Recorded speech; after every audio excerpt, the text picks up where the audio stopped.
Sir అన్నట్టు మీరు కూడా ఒక ప్రొడ్యూసర్ కాబట్టి ఎలా ఉంటుంది అసలు ఇప్పుడు అల్లు అర్జున్కి సంబంధం ఉన్నా లేకపోయినా ఇప్పుడు ఆయన సినిమా కోసం ఆవిడ రావడం అయితే జరిగింది. సో ఆయన ఇంట్లో కూడా లేరు, ఆ ప్రాంతంలోనే ఆయన ఉండటం జరిగింది.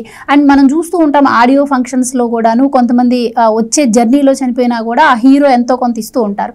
కానీ ఈ విషయం వచ్చేసరికల్లా ఆవిడ మరణంపై ప్రొడ్యూసర్లు కానీ డైరెక్టర్లు కానీ ఈవెన్ అల్లు అర్జున్ కూడా 2-3 రోజులు అంటే ప్రజల నుంచి వ్యతిరేకత వ్యక్తమైన తర్వాతనే ఆయన స్పందించడం జరిగింది.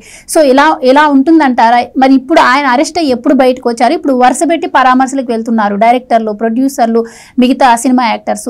ఈవెన్ మిగతా సినిమా యాక్టర్స్ కూడా ఈ ఘటనపై స్పందించలేదు. ఇప్పుడు అల్లు అర్జున్ మాత్రం పరామర్శిస్తున్నారు. సో ఎలా చూడొచ్చు అంటారు? ఎవరిలో మార్పు రావాలంటారు? ప్రజల్లో మార్పు రావాలి. ఇలాంటి వాళ్ళని ఆదరిస్తున్నందుకు ప్రజలు సిగ్గుపడాలి, ముఖ్యంగా గమనించుకోవాల్సిన అంశం. ఎందుకంటే నేను చిన్న ఉదాహరణ 2 చెప్తాను.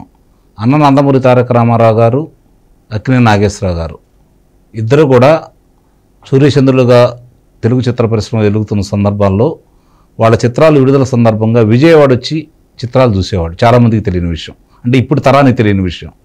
అప్పుడు వాళ్ళు మద్రాసులోనే ఉండి చిత్రీకరణలో ఉన్న సందర్భంలో కూడా ఆంధ్రాకి అతి తక్కువ సార్లు వచ్చినా కూడా విడుదల సందర్భంగా వచ్చి ప్రజల మధ్య కూర్చొని చూసి వెళ్ళేవాళ్ళు. వాళ్ళకంటే గొప్ప ప్రజాదరణ వ్యక్తులు అయితే లేరు కదా ఇప్పుడు. రామారావు గారితోటి సమానంగా ఆలోచించే వ్యక్తులు కూడా వీళ్ళు కాదు కదా. ఆ తరం అయిపోయిన తర్వాత కృష్ణ గారు, సోమన్ బాబు గారు వచ్చారు. వాళ్ళు కూడా ఇట్లానే విజయవాడకు వచ్చేసి చిత్ర విడుదల సందర్భంగా వచ్చేవాళ్ళు, చూసేవాళ్ళు. అసలు దాని గురించి అంటే మాకు బాగా తెలుసు కాబట్టి కృష్ణ గారి చిత్రాలకు సంబంధించి, సోమబాబు గారి చిత్రాలకు సంబంధించి మా యుక్త వయసు వచ్చిన కాడి నుంచి వాళ్ళు ప్రజాదరణలో ఉన్నారు కాబట్టి మేము కొంచెం వాళ్ళతోటి వాళ్ళ చిత్రాలు ఎక్కువ చూసేవాళ్ళం. రామారావు గారి చిత్రాలు చూసినా కూడా ఎక్కువగా వీళ్ళకి ఆకర్షితులై ఉండేవాళ్ళం. అప్పుడు చూసిన జనాదా వేరు. అర్ధరాత్రి పూట వెళ్ళి టికెట్ల కోసం థియేటర్ల దగ్గర క్యూలో నుంచొని వాళ్ళు ఏకుందా 4 గంటలకు తీస్తే ఎగబడి వెళ్ళి టికెట్లు తీసుకొని మొదటి రోజు చూడాలని తలముదడు చూసిన వాళ్ళమే అభిమానం కొద్దీ. ఆ రోజు మరి ఇట్లా ఉన్నప్పుడు కూడా ఇంతమంది పోలీసులు అందుబాటులో లేని సందర్భంలో కూడా ఎప్పుడు ఇంత ప్రమాదాలు జరగలేదు కదా. మరి ఇప్పుడు ఎందుకు జరుగుతూ ఉంది అంటే వాళ్ళు ఎప్పుడు మేము వస్తున్నామని కానీ ముందుగా ప్రచారం చేసి మీరందరూ రమ్మని ఎవరికి చెప్పేవాళ్ళు కాదు. వాళ్ళు ఒక ప్రకారంగా వచ్చేసేవాళ్ళు, చూసేవాళ్ళు, మళ్ళీ వెళ్ళిపోయేవాళ్ళు. మెయిల్ అనేవాళ్ళు. ఆ రోజు చెన్నైకి వెళ్ళడానికి మెయిల్ ఉండేదండి, దాంట్లో వచ్చేవాళ్ళు, చూసేవాళ్ళు, వెళ్ళిపోయేవాళ్ళు. మరి ఆ రోజులు ఏంది? ఆ తర్వాత లెక్కేసుకుంటా ఉంటే రామారావు గారు అగ్రకథానాయకుడిగా వెలుగొందాడు. ఆ తర్వాత ఆ స్థానాన్ని కృష్ణ గారు వచ్చారు. ఆ తర్వాత స్థానాన్ని చిరంజీవి గారు వచ్చారు. ఆ తర్వాత ఎవరు లేరు ఇప్పుడు మాట్లాడుకోవడానికి. ఒకళ్ళని చెప్పండి, చిత్రం ఆడితే వాళ్ళు గొప్ప, అదే లెక్కేసుకుంటున్నారు తప్ప అగ్రకథానాయకుడిగా వెలిగిందే అవకాశం వాళ్ళ కోరిక లేదు కదా. వాళ్ళతో పోల్చుకుంటుంటేనే జరిగే విపత్తులు ఇప్పుడు సత్యమూర్తి గారు చాలా వివరంగా కూడా చెప్పడం కూడా జరిగింది. ఇక్కడ చనిపోయిన వ్యక్తికి సంబంధించి వాళ్ళ గురించి ఒకళ్ళు మాట్లాడట్లేదు, వాళ్ళకి వెళ్ళి పరామర్శించలేదు. ఈ చిత్రానికి సంబంధించిన వాళ్ళు కావచ్చు, వీళ్ళు కావచ్చు, ఆర్థిక సహాయం ఏదైనా చేస్తే కొంత చేసి ఉండొచ్చేమో కానీ దాని గురించి పెద్ద పట్టించుకోలేదు. ఈ ఎవరైతే కారకులయ్యారు, ఇందాక నేను చెప్పినట్టు థియేటర్ల వారు, పోలీసులు వాళ్ళు కూడా బాధ్యులే. వాళ్ళలో థియేటర్ల వాళ్ళని అదుపులో తీసుకున్నారు. తర్వాత ఇతనే ఢిల్లీ నుంచి రాంగలోనే అదుపులో తీసుకున్నారు. దానికి ఇప్పుడు కొత్తగా పెట్టినటువంటి చట్టం ప్రకారం 105వ సెక్షన్ ప్రకారం అదుపులో తీసుకున్నారు. 5 సంవత్సరాల నుంచి 10 సంవత్సరాల దాకా శిక్ష చేసే అవకాశం ఉంటుంది వాళ్ళకి. నాన్ బెయిలబుల్ కాబట్టి అరెస్ట్ చేశారు. ఇప్పుడు అంబటి రాంబాబు ఒక ట్విట్టర్లో ఒకటి పెట్టాడు, గురువు గారు ఆజ్ఞాపించారు, శిష్యుడు అమలు చేశాడు అని చెప్పని. శిష్యుడు అమలు చేస్తే ఇట్లా శిష్యుడికి గురువుకి ఉన్న సంబంధాలు వాళ్ళకి తెలుసు బాగా.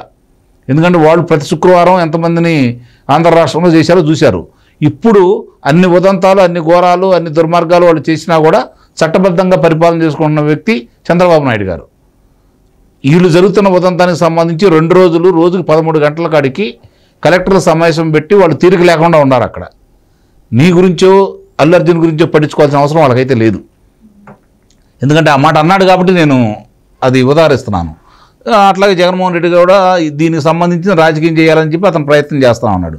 నాకు తెలిసి చిత్ర పరిశ్రమలో ఉన్న వ్యక్తిగా నాకు తెలిసి ఎట్లా ఉంటుందంటే ప్రచారం కోసం కొన్ని చేస్తాం తప్ప ఇలాంటి వికృత క్రీడలు నేను ఇంతకుముందు చూడలా. ప్రచారం కోసం ఏమైనా చేసే స్థాయికి ఇప్పుడు వాళ్ళు వచ్చారు. ఇది మాత్రం వాస్తవం. ప్రభుత్వం వాళ్ళు అనుమతులు అసలు ముఖ్యంగా సత్యమూర్తి గారు నాకు అర్థం కాని విషయం ఏంటంటే ప్రభుత్వం, ఆ ప్రభుత్వమైనా ఈ ప్రభుత్వమైనా అధిక ధరలకి టికెట్లు అమ్మమని అసలు ఏ విధంగా ఇస్తారండి? అసలు దానికి అసలు ఎందుకు ఇవ్వాలి? వాళ్ళు ఏమైనా ప్రజాసేవ చేస్తున్నారా, ఉద్యమాల్లో పాల్గొంటున్నారా, లేకపోతే ఏదన్నా తుపాకులు పట్టుకొని సరిహద్దుకి వెళ్ళి చెప్పి మనం రక్షిస్తున్నారా? ఎందుకు ఇవ్వాలి వీళ్ళకి డబ్బులు?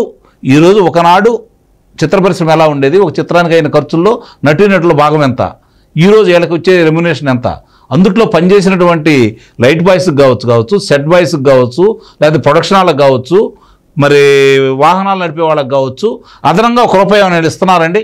వాళ్ళకి ఫిక్స్డ్ ఉంటుంది. మరి వీళ్ళకి ఎందుకు ఈరోజు అధిక ధరలు ఇష్టం వచ్చినట్టు పెంచుకోమని చెప్పని ప్రభుత్వం అనుమతి ఇవ్వాలి? నిస్సందేహంగా ప్రభుత్వాలు కూడా తప్పులు పట్టాలి ఇక్కడ.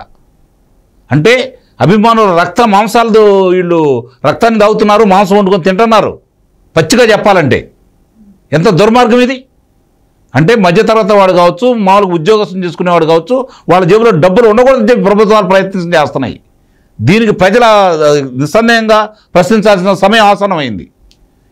దీనికి ఇప్పుడు జరుగుతున్న ఉదంతాన్ని తీసుకొని ఇక నుంచి అయినా సరే ఏ చిత్రానికైనా ఇట్లా అవకాశాలు కలగజేయకుండా, వాళ్ళు షోలు వేసుకునే అవకాశం లేకుండా, అధిక ధరలు లేకుండా చూడాలని చెప్పని ప్రభుత్వానికి నేను విన్నవించుకుంటున్నాను.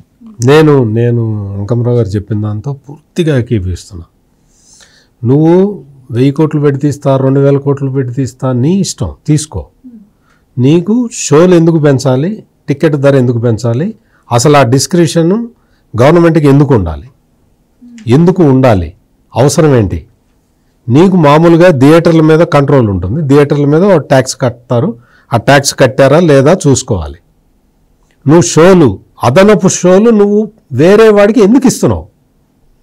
అంతకు ముందర 3 షోలే ఉండేవి. మార్నింగ్ షో ఏదైనా ప్రత్యేకమైన సందర్భంలో వేసేవాళ్ళు. తర్వాత మార్నింగ్ షోను కూడా రెగ్యులర్ షో చేశారు. 4 షోలు పడుతున్నాయి. ఇంకా 5వ షో, 6వ షో, 7వ షో ఎందుకు ఇస్తున్నావు? పర్మిషన్ ఇవ్వకూడదు. దయచేసి ఈ పోలీసులు, 2 రాష్ట్రాల పోలీసు అధికారులకి నేను విజ్ఞప్తి చేసేది ఏంటంటే, ఇక నుంచి అదనపు షోలకు అనుమతి ఇవ్వమాకండి. ఎక్సెప్ట్ ఆన్ శివరాత్రి డే ఎప్పుడు పర్మిషన్ ఇవ్వాలి. అధిక ధరలు కూడా అనుమతి ఇవ్వకూడదు. అది ఇంకో సెకండ్ పాయింట్ ఏంటి అంటే, ప్రభుత్వాలు వాడు 1000 కోట్లు 5000 కోట్లు పెట్టి సినిమా తీస్తాడు, తీసుకొని అతనికి ఇష్టం అతనికి తీసుకొని, టిక్కెట్లు పెంచే అర్హత ప్రభుత్వానికి కూడా ఉండకూడదు. వాళ్ళకు ఉండకూడదు, ప్రభుత్వానికి ఆ డిస్క్రిషనరీ పవర్ ఉండకూడదు. నువ్వు బ్లాక్లో టికెట్ అమ్మితే పట్టుకోవాల్సిన వాడిని నువ్వే బ్లాక్ ఎంకరేజ్ చేసినట్టు నిస్సందేహంగా. అందుకని నువ్వు టికెట్ రేటు పెంచుకోవటానికి నువ్వు అవకాశం ఇవ్వకపోతే ఆటోమేటిక్గా బడ్జెట్ కంట్రోల్ అయిపోతుంది. సినిమా ఇండస్ట్రీ మొత్తం ప్రాఫిట్లోకి వస్తుంది. నువ్వు టికెట్ రేట్లు పెంచుకోవటానికి నువ్వు పర్మిషన్ ఇస్తున్నావు. ఆడు ఒక్కొక్క టికెట్ ₹200 టికెట్ ₹2000 బ్లాక్లో అమ్ముకుంటున్నాడు. డబ్బులు వస్తున్నాయి, వాడు మళ్ళీ ఇంకొక ప్రభుత్వం లీగల్గా నువ్వు వాడు బ్లాక్ టికెట్లు అమ్ముకుంటున్నాడు. నువ్వు ఖచ్చితంగా ప్రభుత్వం ఈ విషయం ఆలోచించి నువ్వు ఎంతన్నా పెట్టుకో. మల్టీప్లెక్స్కి వెళ్తే ₹200, ₹225, ₹250 ఉంటుంది ఆ రిక్లైనర్ సీటు, అంతే. మామూలు థియేటర్లో ₹70, ₹75 ఉంటుంది, అంతే. నువ్వు పెంచడానికి వీల్లేదని ఖచ్చితమైన ఆర్డర్స్ పాస్ చేయాలి 2 ప్రభుత్వాలు కూడా. ఈ వేలం వెర్రి ఉన్నది తెలంగాణ, ఆంధ్రప్రదేశ్లోనే, వేరే రాష్ట్రాల్లో ఎక్కడా లేదు. ఇంత పిచ్చిగా ఏ రాష్ట్ర ప్రభుత్వం వాళ్ళు ప్రవర్తించట్లేదు. అందుకని ఖచ్చితంగా టికెట్ రేట్లు స్థిరంగా ఉండాలి.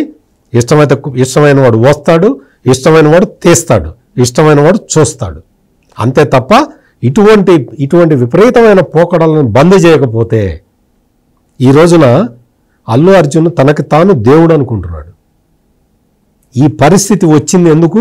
₹200 టికెట్ 2000 కొంటున్నారు కాబట్టి ప్రజలు చులకనగా కనపడుతున్నారు. అల్లు అర్జున్కి తన ఫ్యాన్స్ తనకు పెట్టుబడిలాగా కనపడుతున్నాడు. అల్లు అర్జున్ ఫ్యాన్ ఒక అభిమానిని అతను నోటు రూపంలో చూసుకుంటున్నాడు. ఒక్కొక్క అభిమాని ₹500 నోట్లు 4 పక్కన పెడితే ఎట్లా ఉంటాడో చూసుకొని అటువంటి అభిమానులని తయారు చేసుకుంటున్నాడు ఈ అల్లు అర్జున్. ఇది చాలా తప్పు. ఇది ఇండస్ట్రీకి చాలా తప్పు. ఇటువంటివి జరగకూడదు. ఇటువంటి అభిమానులు ఉండకూడదు, ఇటువంటి హీరోలు ఉండకూడదు. అట్లా ఉండకూడదు అంటే మొత్తం ప్రభుత్వం ఈ టికెట్లు రేట్లు పెంచే దాన్ని ఆపాలి. Please subscribe to Leo News for more videos.